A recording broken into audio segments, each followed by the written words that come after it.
What's up, everybody? We are back. I'm Jesse. That's Jay. This is Roots to Grooves. What's up, everybody? Welcome along. Seattle, Washington, baby. How are you, Jay? We're pretty good. It's a beautiful day. Sun is shining. Allergies are flying. I know. But it's all good. We're here. Jay just hooked me up with some Claritin Clear, so I'm feeling pretty good already. This episode sponsored by Claritin Clear. Yeah. They gave us $100,000. I already spent 90,000 of it. Sorry, Jesse. I still get 10? And alcohol. Yeah. Oh, man, I get 10, though. Cool. Yeah. Cool. That'll pay my rent for like 3 months. Thanks, Claritin. Hit us up. I don't know what the tagline is. Anyway, yeah. Claritin Clear. For those, I don't know. For those foggy days. Where's the box? They don't have a good tagline on there. Okay. Anyway, we are talking about tennis. Good time to talk about tennis because Wimbledon's going to happen, right? In the UK. I planned that. Yeah. No, I'm just kidding. Yeah. I didn't know that, actually. The band tennis. Yes, the band tennis. So we got an indie rock group. Yep. Basically indie rock across the board, but they go from kind of lo-fi, indie, and they've kind of merged into pop, even straightforward pop, but still kind of indie pop. Yeah. A woman vocalist. It's a husband and wife duo. Yeah. Mm-hmm. So very cool. Yeah. He plays guitar, she plays keys and vocals. They both produce and write. Yeah. From Denver, Colorado. They've toured. They've played Coachella. Yeah. What do you got on them? Dream pop, almost surf rock sometimes, I would say, on their first album, which we'll talk about. It's one of those bands I've heard of them, but I don't really know them so much. So that was so yeah. For the people at home, this isn't the Wikipedia episode. What I'm talking about today, I just found out about them today, and hopefully you got some more dirt on them that I don't know about. But That's what hopefully. Well, we'll get into it though. We'll see what we find. When we start digging. No accolades, right? Yeah, they haven't got any Grammys or anything like that. But no, but they've been around for like 10 years. Yeah. So they've been making music. Yeah. And DIY pretty much all the way. That's kind of working hard for themselves, making it happen. Yeah, they've been signed. Yeah. They were on a record label called Fat Possum. Yeah. But they've moved into self-releasing and publishing and everything basically. Yeah. They were going on tours and doing it DIY. I think they started as a 3-piece out of a Subaru and just kind of low key. Yeah. And now I think they still tour them like without a manager basically. Yeah. But I think they have a 15-passenger van now. Okay. So they've upgraded a little bit. Yeah. But they still take care of all the details and all the show running type stuff. Yeah. Themselves. Yeah. Tune their own piano. They have a piano with them? I don't know. I didn't see that. Well, maybe the one at home. Okay. Yeah. But that's what I saw at least. Yeah. But yeah, they've gone on tour. They played big shows. Yeah. Had a lot of success. Yeah. I know about them because I heard one of the songs at the gym. Okay. And so I was like, yes, that's a pretty cool song. So I'm going to listen to it when I get home. It's interesting to me. It's the new way of finding music. A lot of, I don't know where restaurants and gyms get their playlists from. I think some of them, there's like some businesses that provide music to these places. Yeah. Other times it's just the bartender or whatever playing what they like, right? But yeah, always, it's interesting to me how the music in these public places is morphed. It's not like just like pop music. It's like they got some indie things happening. I've been hearing like in bars and restaurants and cafes and stuff like that. Yeah. Yeah, a little bit. Especially in Seattle. I don't know. Yeah. Get a little bit more of an eclectic mix day to day. Yeah. Not just top 40 every day. Yeah, exactly. So a lot of, individuals picking the music, picking a Spotify playlist of whatever they feel like listening to and forcing the coffee goers to listen to the same thing all day. Which is crazy. I'd like to know what we got to keep our ears out when we travel now. Because I remember growing up, I felt like it was the radio. It was like in the UK, because they just play the top 40 hits literally pretty much all day until the specialist shows. So like a lot of public places would be playing the radio station. And so you'd hear a lot of that same crappy music shoved down your throat every day. But now it's changed. We live in a better time. The streaming time, maybe. Not good for everyone, but good for music listeners and discovery. For the audience, it's great. Yeah. they expect free music and they get it. Yeah. For the artists, it's difficult. Yeah. Yeah. So, pros and cons of the music industry. Yeah. But overall, we live in a pretty good musical time, I would say. I think so. Should we get another bit of taste of so what tennis is about? let's listen to some more tennis and then we'll talk more about them. And then right after that, I hope we're going to have the quote of the day. Oh, okay.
That was Long Boat Pass by Tennis, the band we're talking about today. Their debut album, Cape Dory.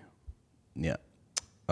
Beachy, like you said. Yeah, that's where I got the surfer vibes from. Also, that track reminds me of like a 1950s high school dance or something, like Back to the Future style or something like Yeah. that. Yeah, it's definitely pretty retro. Yeah, yeah. And I think that's where kind of a lot of their influence comes from. Yeah. Musically and, kind of fashion Yeah. wise. Yeah.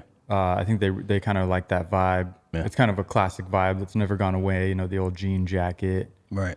or like leather jacket. Yeah. So I think they really are, they have a lot of connection to that time period, 50s, 60s, maybe a little 70s. Right. Yeah. And they bring that into their music a lot. Yeah. And so, I was trying to look up a Chuck Berry quote because I just thought of like 1950s high school dance, and we all have the Back to Future moment where he plays a Chuck Berry song and everyone's like, whoa, what's happening, If the internet is correct, this is one thing he said. If you want to release your aggression, get up and dance. That's what rock and roll is all about. Nice. So Get up and dance. get up and dance. Start moving. Yeah. I dig it. Yeah. So, without further ado, Yeah. we're talking about tennis. Let's get into it. Where are we at? So let's name check them, right? Yeah, we haven't said their names. My bad. We should have said that earlier. Yeah. We got Patrick Riley. Yep. And that's the gentleman, husband, Yep. guitar player, producer. Yep. And then we have Elena Moore. Yep. And she's the lead singer, wife, keyboard player, Yep. writer, producer. Yeah. And then live, they have a drummer and a bassist that just goes on tour with them. Steve Voss currently on drums, Ryan Tullock on bass, and they had a guy called James Bryan who was their first drummer. So I think it used to be the three of them that used to play shows initially. Yeah. So yeah, super stripped down, minimal stuff, you know. Yeah. Yeah. So I don't have too much on their super early lives. Yeah, I know that Elena grew up in a small suburb of Colorado called Aurora, apparently. I know Aurora because of that shooting in the movie theater. Oh, wow. Okay, yeah. Dark times. I know Aurora because of the Aurora Strip in Seattle, which is a very notorious Oh yeah. motels. Didn't like Cobain used to do drugs in the motel off of Aurora Avenue or something like that? I think so. Yeah. I think so. But that's not what the place in Colorado is like, apparently. Sounds like a quaint little neighborhood, maybe. Yeah. And I think she had some siblings, and she was homeschooled, from what I hear. And I'll bring it up now, but this is probably a little bit later on. There was a kid that lived across the street called Luca, who years later ended up offering his photography skills to Tennis, the band, and now he's like their music video director and art director for everything they do, which is crazy. And he also was homeschooled in Aurora, in Colorado. So there you go. So pretty cool. Yeah. More just DIY family. Yeah. Let's get it done. And then Patrick, I don't have too much about his early years other than the fact that this is where the name Tennis comes from, right? Did you hear about this? Well, he was a pretty avid tennis player. Yeah, apparently. Wanted to go pro, right? Yeah. He was Quite serious about it. Yeah, yeah. Mm-hmm. And I don't know what happened, but he just didn't get the breaks, I guess, that you need to get in that industry to go pro, you know? Like, yeah. It sounded like there was like a moment where he like, everything crumbled, quote unquote. That's what he said in like an interview, for example. Yeah. So maybe he lost a tournament. Something like that, and, probably, decided to not go on. Yeah. But he said that dream basically crumbled. Yeah. And there was some kind of turning point, and it was, it felt kind of like a failure. Yeah. Or whatever, which is kind of a bummer. But I guess he was pretty good. Yeah. Did you see the Serena Williams movie with Will Smith? No, I didn't. That was interesting because it kind of showed her what she had to go through to make it as pro kind of thing, you know. Is it a good movie? Yeah, it's worth watching. Yeah, definitely.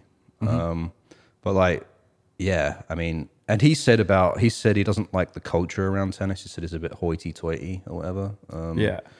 Which obviously wasn't really that way for Serena Williams coming up from where she came from. But like once she got involved in the people that were going to make her pro, it is a little bit weird. Like, I guess it's all strange, that whole sports thing, when you're trying to it's like an A&R man for sports. You're trying to like nurture this young talent to make them into something like, there's some, almost some classist vibes. Yeah. Kind of the hoity-toity culture. Yeah.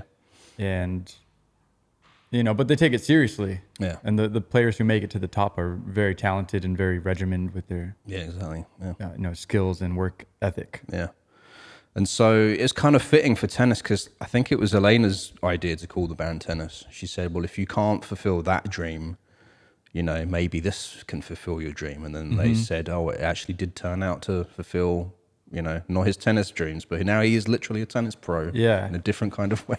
Kind of transmute that tennis fail into a tennis win. Yeah, exactly, yeah. So, which is cool. And it's funny. Because when I saw them interview for the first time, I was like, wow, they look like 1980s tennis players. Yeah, Especially basically. him. He looks like that, one of those famous guys from like Sweden or somewhere like that, You see him in like a tight white polo and some short shorts and a headband. Yeah, exactly. Jumping around with a tennis racket. Exactly, yeah.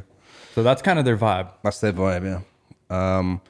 So it's interesting to me. I don't know how they got involved in music. Because the other thing that Elena did say is her dad was a minister, apparently. So she grew up in a religious household. Right. But I know when they started making music, but I don't know what they did before then, influences or anything like that. Yeah, I didn't get a lot of info on that. Yeah. Basically, but they did both go to music school. Oh, yeah, that's right, yeah. I know that. And I think in like the kind of college years. Yeah. College age. Yeah. So, 18 to 19, I think they both went to music school, and I can't remember which school. Yeah. But they both went and they both dropped out. Yeah. and they kind of felt like they failed that as well. Well, I think they intentionally dropped out because they said they didn't want to be graded for making music, which makes sense. Okay, that I makes guess. sense. Yeah. And that's something, I don't know. They've had a few sort of synchronicities independently of each other. The fact that they both study music, they both dropped out for the same reasons. Then after they dropped out of that, they both took up philosophy class, and it ended up being the same philosophy class, right? And that's how they kind of met, right? Yeah. For the first time. Yeah. And even before that, I guess he recognized her in that philosophy class because she was her waitress. She was his waitress at, I think, Applebee's. Okay. She said deli, I think, but I don't know. Deli? Yeah. But is I think it Applebee's was a deli? I don't think so. I know she worked for Chili's at some point as well. That must be what it was. It was Chili's. Was it Chili's? Yeah. Okay, all right. Yeah. It was one of those restaurants. Yeah. And he went in there and she waited on him. Right. And then he recognized her from that philosophy class. Yeah. I think he ended up sitting next to her, and then they started doing homework together and, study nights, whatever. Yeah. Got close. Yeah. Started to see a lot of synchronicities with each other. And that's kind of one of the main things is they really are very similar as people. Yeah. There's a lot of symmetry between their personalities, and that makes them work really well together.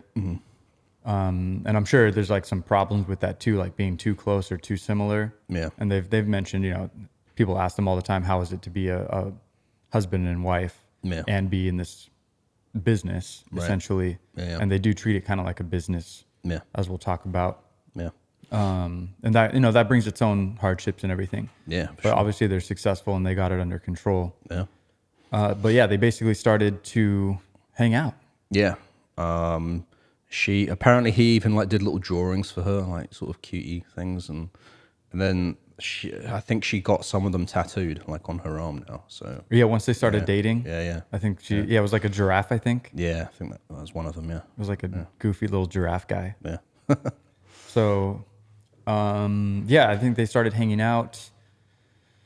Then the sailing thing, right? I think then it's the sailing thing. I think one time she went over to his house and she noticed he had all these books all over the table. Yeah. Is what I, Like understand. how to live on a boat or something. Yeah, like how that. to sail. Yeah. How to navigate, how to use a boat, whatever. Yeah. Apparently he'd never been on a boat, Yeah. but he was learning how to sail, and he had these grand plans to go out on the water and sail around and Yeah. live that lifestyle. Yeah, I think what he told her is like after he graduates, he's just going to live on a boat and sail around the world. Yeah. Kind of thing. And Elena said that she grew up far away from water, didn't even learn how to swim growing up. And so I think it was like through his passion for doing it that he sort of like convinced her. I think he kind of said the dream is like we're going to be sipping coconuts on the beach, that we've sailed to and all that. And Yeah. apparently the reality of that could not be further from the truth, maybe. But like, Yeah, I think it's a little bit harder than that romanticized yeah, version of island life. it's like hard work Yeah. managing a boat by yourself. I don't know how. I kind of feel like maybe Patrick came from a little bit of a more well-off family because we didn't talk about how he got the boat, and also if you do tennis professionally younger, I guess Serena Williams wasn't like rich, but she's an anomaly, I think, in the pro tennis world maybe. But the vibes add up. yeah, Tennis, sailing, Exactly, both of those are pretty hoity-toity, pretty much. Yeah, classy little hobbies to have, I guess. exactly. Yeah, And that sailing certainly takes a lot of money. And this was like a guy in college eating at Chili's, right. and then they said that he saved up enough money to buy a boat. Yeah, And plus all the equipment necessary, repairs, all the stuff that comes with having a boat, and the time to do it, like not needing to work. right. And, so I don't know where that money came from. But it did say that they were like pretty hobo-ish when they ventured up on this sailing journey. They said they basically didn't have any personal belongings and they didn't eat very well. They said like dinner would be a can of green beans. And a piece of bread. Yeah. And they said they were like 21, 22 when they were doing this. So like, you're not young enough, we don't really care. Like, about all those sorts of things. You know, you're just adventuring. And she said something cool was about is like she got to see the world, experience the world firsthand versus like learning about the world from a book or something. Right. She said for kind of the first time, Yeah. like you said, just really be in the world, experience it, Yeah. and be kind of living through some kind of hardships. Yeah. You know, which lead you to have that insight and experience. Yeah. Which turns into, you know, wisdom down the road. Yeah.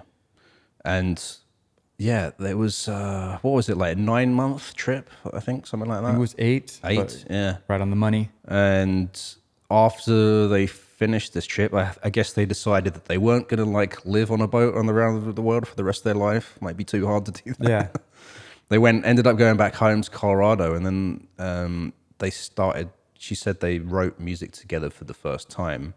So leads me to believe they did sort of play music independently of each other, but then decided to write together when they got home. And specifically, it seemed like a personal thing, right? They were trying to write about this 8-month journey they'd been on and sort of process everything that happened there through music, like lyrics and songs and stuff, right? Yeah. Yeah. So use that as kind of a conduit to Yeah. get these emotions out onto Yeah. a new format, which is, you know, music. Yeah. Yeah. So very cool. And they did that. Yeah. So I guess, do we have anything else? I don't know. I guess, you know, Trevor Peterson. I don't know Trevor Peterson, though. I guess that's, he's kind of one of the first people who kind of believed in them. Okay. Yeah. So the story I have is basically they were making music together and they hadn't really shown anybody. Like they haven't told anybody or shown anybody of any of their music. And one of their good friends, Trevor Peterson, they showed him and he was super hyped about it. Right. And so he was like, I got to put this out. Okay. Like he really liked it.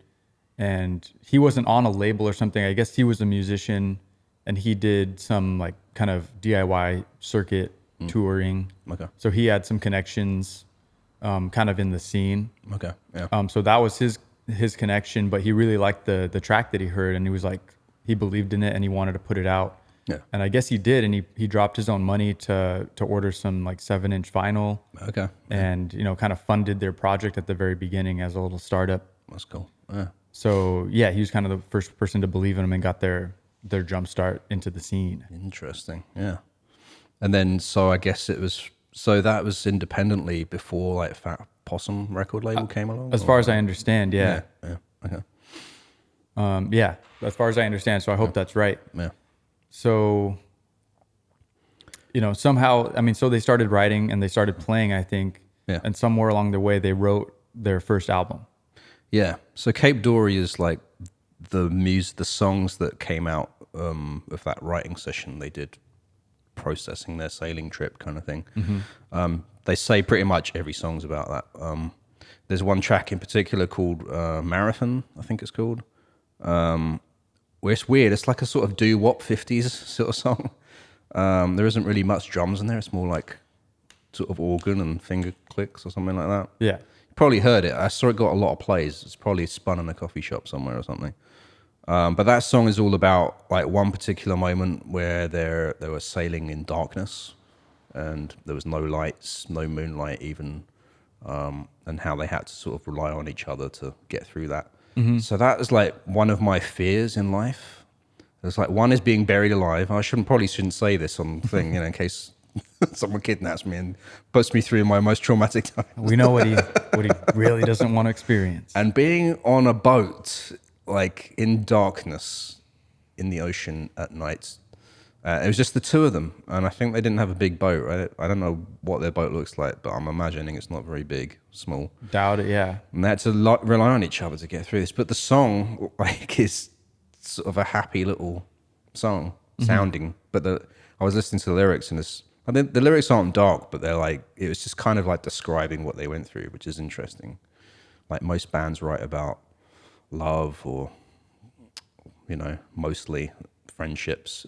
I mean, I guess this song is about that on certain level, but it felt like to me it was sort of describing the experience kind of thing of what they went through, which is interesting. Yeah, totally. Yeah.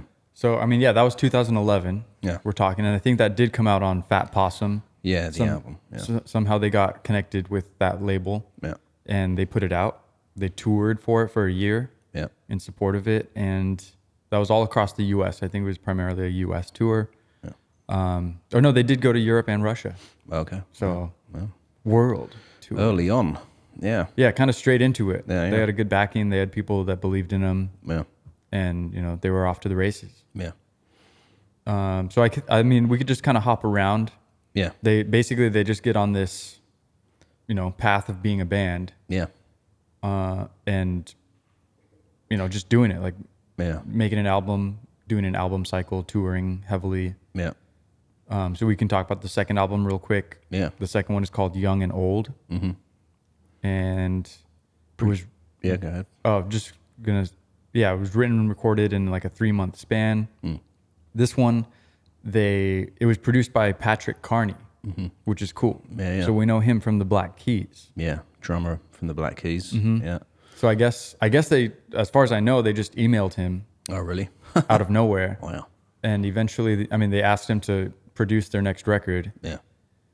just their second record, which is Right. crazy. Yeah, it's yeah, cool. yeah. But I guess they were riding their bikes. They were on like a little bike ride, and he called them. They got a call. Patrick did, I think. And it was Patrick Carney, and they had a little talk, and he was pacing, and Elena was wondering who it was or what was going on. And then he got off the call, and he was like, he's going to do it. Patrick's going to That's crazy. Yeah. do our album. Yeah. So pretty cool. Yeah. So pretty exciting. Yeah. And I guess they had a new band member, James Barone. Yeah. He started drumming with him at that time. Yeah. Mm-hmm. And that was also released by Fat Possum. That was in 2012. Yeah. Yeah, they said it was interesting working with Patrick Carney because his approach apparently is like minimalism, which makes sense because Black Keys are just guitar and drums pretty much. So he really wanted to like just make things real simple in the studio and strip every song to its bare bones without like complicating things. Which actually kind of goes into like Tennis's philosophy, I think, about music as well, because like we sort of mentioned it with the fashion, how they like the 60s and 70s, but musically they like the music from the 50s and 60s because of how simple things were back then. Like you didn't have a lot of technology to make lots of different sounds. You had like the simple band set up, and back then you even only had like 4 tracks to record on, so you had to kind of do as much as you could do with that, and then it was all about the songs, and the arrangement and the melodies and the rhythm kind of thing. And I think it all sort of just came together for them, I think, like on that second album, was everyone being aligned on that they vision kind of sort realized thing. all their visions were kind of in the same spot. And so that's very cool. I think I was about to say something, but I can't remember. So let's just move on from that. I guess the only other thing that Elena said is funny because Patrick Kearney, his only experience of producing music in a studio was working with Danger Mouse, because apparently Danger Mouse, I know he did a Black Keys album, but I think he might have done some other stuff with them as well, So Brian Burton. check out our episode on him. Yeah. Good guy. Yeah. Powerful guy. Yeah. He's done a lot of stuff that you wouldn't guess. Exactly. Yeah. That's not on the title of the record or something, but he had his hands all up in it. Yeah. So very cool. Yeah. So I guess soon after that, somewhere in there, they switched labels and they signed with Ben Lovett, who's a member of Mumford and Sons. Okay. Yeah. Like folky Americana, bluegrassy band. Are they British or American? I don't know. I feel like they No, might. I think they're like Scottish or something. Oh, okay. Yeah. Right. I'm not sure. Don't quote me on that, but somewhere like that. Right. Maybe Irish even. I don't know. Yeah. That was called Communion Music, and they released Small Sound EP 2013. Right. So they got to work on their third album, Ritual and Repeat. And so this they kind of start going into towards a more radio-friendly, kind of accessible musical style than their previous albums. Yeah. It was produced by Richard Swift. Yeah, who we've talked about before. I can't remember who he's since passed away, unfortunately, but he's being a big figure like behind the scenes. He's produced a lot of big albums, and we've talked about him one or He's two come up. times. Yeah. Yeah, we'll have to talk more in depth about him at some point. I mean, the funny thing you said is because he's a drummer, so they work with 3 producers, and each of these producers, their primary instrument is the drums. Yeah, it was Yeah. Richard Swift, Patrick Carney, and then from Spoon, Jim Eno. Right. Yeah. Yeah. No relation to Brian Eno. Okay. Jim Eno. Yeah. Okay. Yeah. I had to look that up to make sure. But yeah, 3 drummers, 3 producers, and they helped him make Ritual and Repeat. So yeah. Yeah. Which is a great album. That's the first. I started with that first because that was sort of first on the Spotify discography, even though it's not their first album. They re-released a deluxe version, so maybe it was remixed a little bit or something. But there's some really great tracks on that. Like, really well produced, really full sound kind of thing. Yeah. Yeah, I started liking this band's music, Tennis music, Yeah. more towards their later stuff. Right. Yeah. Yeah. Their more latest releases. Okay. I like a little bit more of the poppy indie stuff than where they came from, the 50s kind of inspired stuff. Yeah. More lo-fi Yeah. stuff. But that's just me. It's all good though. The songwriting's there the whole time. So now let's go to 2017. Let's just, zip along if we're along for the ride. Yeah. Yours Conditionally Right. came out in 2017. Yeah. And this one they went self-produced, self-released. So along the way, they've kind of been, learning as they go from these different producers and engineers. Yeah. And I know they said in interviews, like they kind of, force them to like, what's the secret? How do you do this? How do you do that? And they learned a lot as they were going. So they felt pretty confident to do it themselves this time. Yeah. Oh, that was the one thing I was going to say a few minutes ago was when you were talking about 4 tracks and the limitations of recording back in the day, the 50s, 60s. Yeah. Tennis also started their early stuff with just a 4-track, I believe. Add them to the 4-track club. 4-track club, We have Tennis. a 4-track club's growing. Yes, I know. Yeah. It's like half the bands. Yeah. And they're hip again now. Some people were using those to make lo-fi stuff sound lo-fi. Right, yeah. It's coming full circle. Yeah, yeah. So this one, I guess they were blocked creatively. So they went on another sailing journey. Okay, yeah. And kind of with the same intent, like, let's go on a journey, go through some stuff, and then we'll write about it. Right. So they went from San Diego to the Baja Coast to Sea of Cortez, and they worked on music for 4 months. I heard Urban Outfitters, they teamed up with them and they blogged about it. That's what I read somewhere.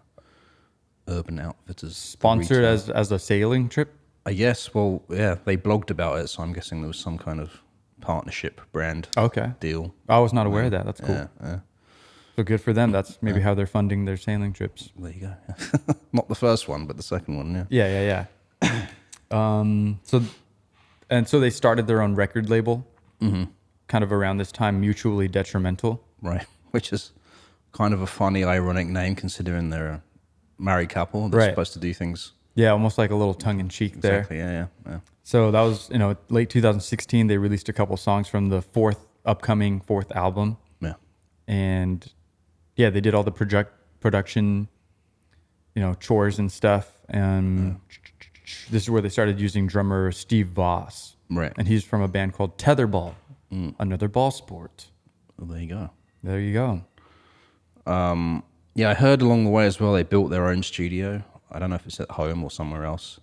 But they said all of the best bits of gear they've used in other studios around over the years, they tried to get that into their studio as well. So yeah, not just borrowing ideas and things they've learned, but actually like pieces of kit to create that sound as well, kind of thing. Yeah. Which is interesting. Yeah. Yeah, I think they learned how to, because so I guess we're about there. 2020, the pandemic happened, right? And so that affected them as well as everybody else. Yeah. And they had a tour planned, and I think they did like 6 or 7 stops before they had to cancel the rest of the shows. Right. Yeah. And that gave them, obviously, same as everybody, a lot of time at home. And so they got to do stuff that they never got to do before because they're always on tour, like watering the grass. Yeah. I think they learned how to roof, and I think they were, part of that was building the studio. Right. Yeah. Or at least updating stuff. I think they redid their bathroom. All this kind of, domestic. They're pretty. It sounds. Do they live in Colorado still?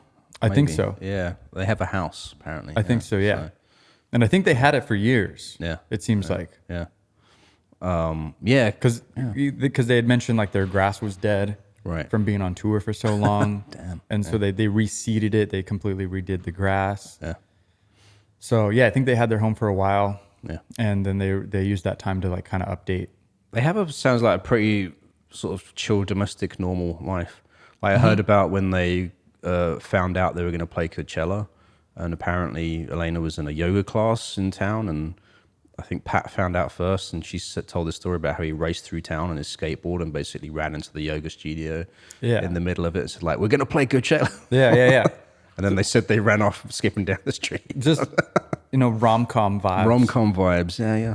So, but they do seem pretty grounded Yeah. and chill people. Yeah. You know. Yeah, I guess one thing I could just mention now, Elena kind of goes, she said her writing style is like working at a 9 to 5. Like Yeah. a lot of times stuff doesn't just come out magically. Yeah.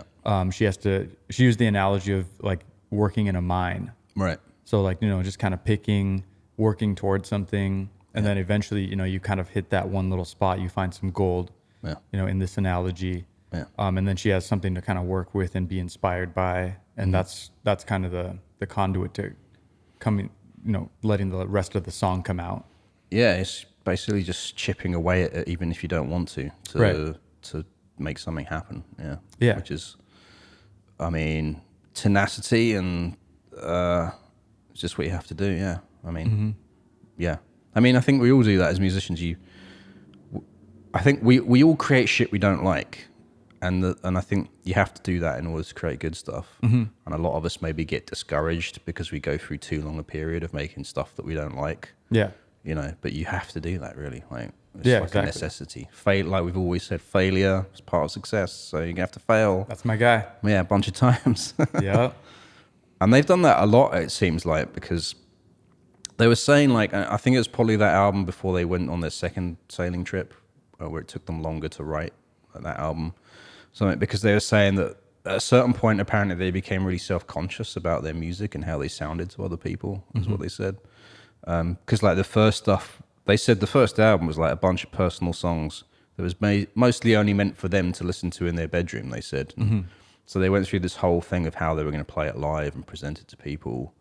And then I think after the second album, they started to get a bit self-conscious about how they sounded. And I think that caused some sort of creative blocks for them, like it sounds like, Yeah. And whereas they said they're much better songwriters, and they've had to go through that self-conscious phase to like get out of that again and be just themselves, writing freely, I think is what they said. Yeah, It's totally. interesting journey. I know Patrick said on, his writing style is, kind of, he likes to like turn off all the technology and turn off everything, all the distractions, Yeah. remove those so that you can just kind of be present and come up with your own ideas and being, inspired by yourself. Just rather than the onslaught of like constant Yeah. different ideas or different inspirations. Yeah, I think he literally said internet is a creativity killer. Yeah. Wow. Okay. Yeah. That's a pretty heavy statement almost. I mean, I think it depends what you're looking at, but like if you're just looking at social media, for sure, creativity killer. Yeah. But I think the art of surfing the web has been lost now. But I like how Magdalena Bay, that group we talked about a long time ago, they did their website, which is like 90s inspired or whatever. Yeah, it's all like kind of glitchy and Yeah. And know, even their fuzzy. TikTok videos and all that is like that. I think like there's a lot of things you can, the art of surfing the web is like by digging out some of these like obscure things that, instead of just consuming social media apps all the time, you can go see like some weird videos that artists made or like Right. I used to go on Vimeo like years and years ago. Vimeo used to be great for like watching short films and music videos. yeah. It's changed a lot now. It's not, but it used to be like a great place to go for inspiration. Whereas YouTube was just like everything else, but Vimeo was like, A little bit more curated. curated. Yeah. But like now, I think we live in a strange internet time where everything's like social media apps consume most people's attention, and it's mostly vacuous crap. Unfortunately, Yeah. like it's not inspiring. It's not intelligent. Sometimes we need to encourage. I mean, this is why podcasts are taking off, because there are people that crave information and interesting perspectives. Yeah. That's why the podcast thing's taken off. Yeah. Yeah. But Anyway, That's why we're here. Digression. But I just when he said internet's creativity killer, I was like, whoa, okay. Yeah. Yeah. Different Yeah. perspectives. Yeah, You know, yeah, pros yeah. and cons. Yeah, yeah. And everybody has their own style and opinion. Yeah. And that is valid. Yeah. So let's talk about Swimmer, their next album. That's the one that came out in 2020. Right. It came out on Valentine's Day. And I think that's kind of where they got kind of hit by the pandemic and they started that tour and then had to cancel. So let's listen to a track. I think we got a track from Swimmer. Yeah, we started out with Runner. Yeah. Okay. We have this one, Need Your Love. Should we spin that? Let's do it.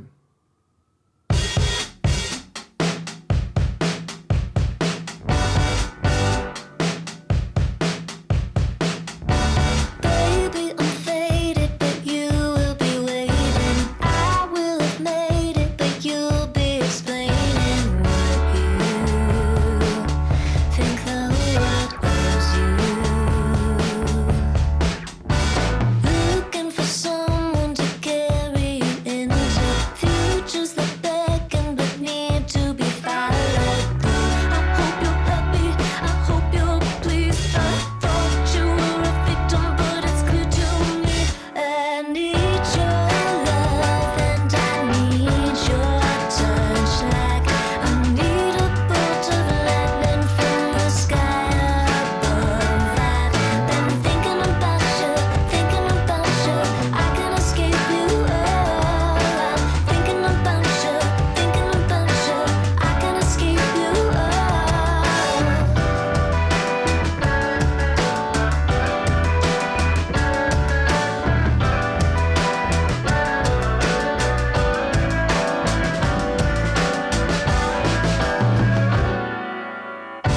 Talking a lot like a prophet, but there's no wisdom in what you've been saying, and I can't seem to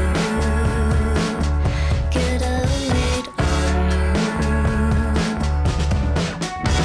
Burning your bridges and spreading around those rumors that sprout from the cracks in the ground. Oh no, I hope you're happy, I hope you're pleased. I thought you were a victim, but it's clear to me.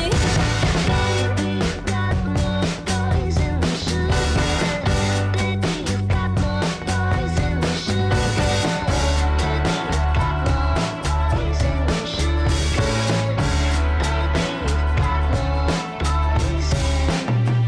I need your love and I need your touch, like I need a bolt of lightning from the sky above. I've been thinking about you, I can't escape you. Oh, I'm thinking about you, I can't escape you. Oh, you could play me. Every time I hear your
Need Your Love.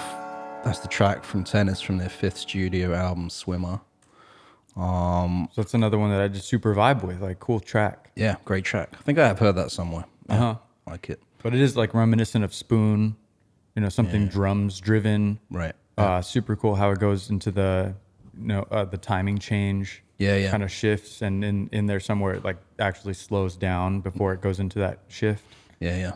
So, super cool. Definitely. Super fun. Yeah. And that's why I like Tennis. Yeah. Yeah. So- They're doing it good. Yeah, good stuff on that. That album in 2020, Swimmer, came out on Valentine's Day. I don't know if I said that. Yeah.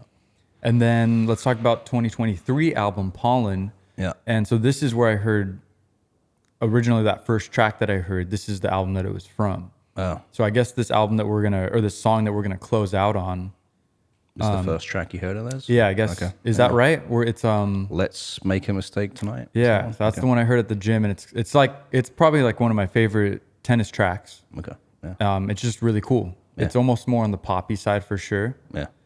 And yeah, we've gone from that first album to Pollen, Yeah. and Yeah. speaking of Claritin Clear, and that is kind of Wow. the reason that they named it Pollen, because she does have some pollen or allergy issues, as does her family, and I guess they have like a thread going at all times about the updates of the air quality and this and that, Interesting. and kind of the idea behind it, like something very small having big can make a big difference. Wow. Yeah. Yeah. So, and that's kind of the ethos Yeah. idea behind the theme of the album. That's cool. Yeah. But yeah, it's more radio friendly stuff. Yeah. It's Like- definitely more poppy. Right. This one, produced wise as well. Yeah. Yeah. Yeah. And I think it works really well. Yeah. Their style works really well with her cool voice and her melodies and inflection and stuff. It works nicely for pop. Yeah. Yeah. And that's kind of where I'm coming from, which is why I wanted to talk about Tennis in the first place. Yeah. So, yeah, so that's 2023. Yeah. So that just dropped. Right. And Yeah. February, I think it came out. Yeah. Mm-hmm. Not long ago. Yeah. yeah, so if you like more like lo-fi stuff, more indie stuff, I would start at the beginning of their career. Yeah. And even was it Ritual Repeats? Is that the name of that album? I don't know. Ritual in Repeat. Ritual in Repeat. That's a really good, solid album. I Yeah, think. yeah. Of this vibe. The first one's great, but it's a little bit too 50s or. Yeah, I would you know, agree. That like it's not my favorite, sort but of- yeah. like I said, it's good stuff. Yeah. And they've just sort of tightened it up. It's like with all these artists, like we see how they start out, and then as their career and their albums go, you can see how they're becoming more focused on a certain style. Yeah. Sometimes it happens. Like sometimes someone's like pretty like eclectic in their material, especially with collaborations and stuff. But as far as like Tennis as a band goes, and a lot of these bands, you can see the evolution. 100%. That's why it's always important to be releasing stuff. I think don't sit on shit. Yeah. You'll be sitting on it forever. Like just put it out. And that's the other thing I wanted to say before we like wrap up about this band is the DIY approach kind of thing. Because apparently, you said at the top of the show they don't have a tour manager, so they don't have someone on the road with them that's like dealing with the venues. Apparently, they're dealing with that themselves as they're out there. The other thing was that they fund all of this themselves. Apparently, they said they pay for everything out of their savings to do it. Obviously they make a profit back, but they said they run it like a business.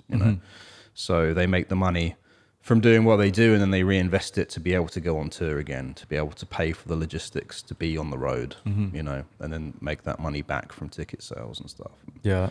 Which is great. It's that whole thing of don't ask for permission, just do it, like, You're capable. what are you waiting for? Like, if you want to make a career out of music, you just have to do it. You have to write the music, you have to make the songs, you have to go out on the road, you have to finance it yourself, do whatever jobs you can do, to do that and then make it happen, like, yeah. And they've been doing it for a long time now, over 10 years, right? So, Yeah, and they've proved themselves, yeah, and they're, I don't know. Seems like they're just gonna keep going, yeah. and I dig it. I like where they've gone, like you said, the evolution. Yeah. I'm liking their newer stuff and how that's kind of sounding, synthy. Right. This is kind of where they get into that dream pop side of Tennis. Yeah. And I really dig that. So I hope they kind of do some more stuff along those lines. Yeah. Poppy, synthy, dream pop, indie stuff. So I'm excited to play this last track. Yeah. And I guess we'll close out with that one. Yeah. Sounds good. That's all I got on Tennis. Me too. Yes. I think they're good. I think they're cool. They're fun. They're good people. Yeah. All DIY. Yeah. They got the integrity and the perseverance. Saw a few clips of them playing live on videos. I think they'd be really great to see live. Yeah, A that'd be a little good bit show. groovy. They get a little bit groovy on stage, I've seen. A little bit vibey. Yeah. So she's got cool hair. Yeah. We didn't mention that. Like a big perm, it looks like. or Yeah, something just like curly blonde Yeah. perm. Yeah. So, I mean, that's it, guys. Hang out with us on Insta at Roots to Grooves, Twitter at Roots to Grooves, YouTube at Roots to Grooves. Now edited by AI. Quick. Quick. 2023, baby. Still have to watch it, but yeah. TikTok at SIGNL Radio. And if you just want to hit us up directly, Claritin, if you want to sponsor us, Jay got the email. Roots to Grooves at signalradio.com, SIGNL radio.com.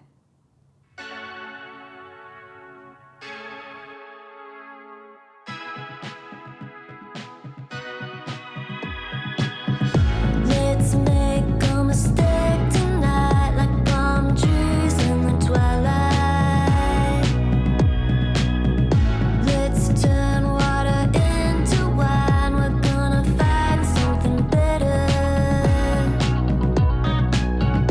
Let's cruise in the Vespa night, concrete in the headlights.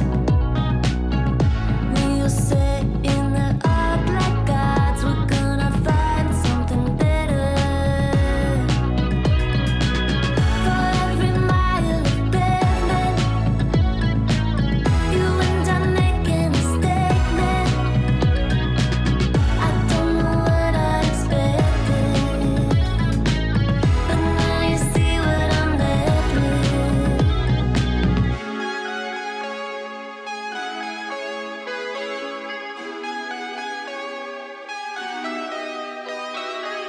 If I see nothing, then nothing's there. I close my eyes tight, but I can't remember. You could deny me, but I know what I want. I can feel it in my body. Hand on the wheel, hand on my thigh, closing our eyes.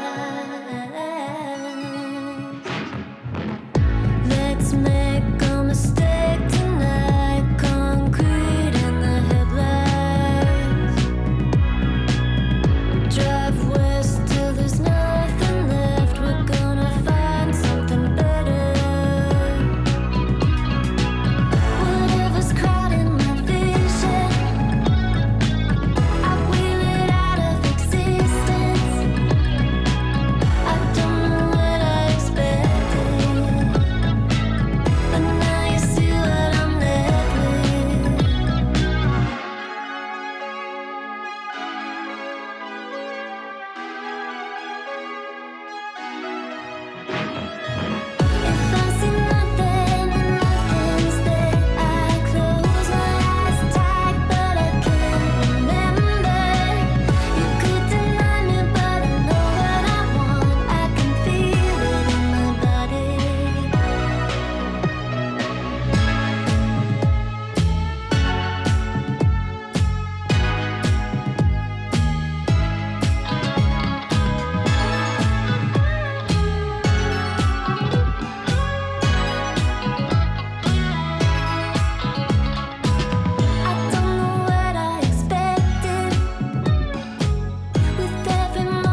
Roots to Grooves is a production of SIGNL Radio. For more music and independent culture, visit signalradio.com. That's SIGNL radio.com.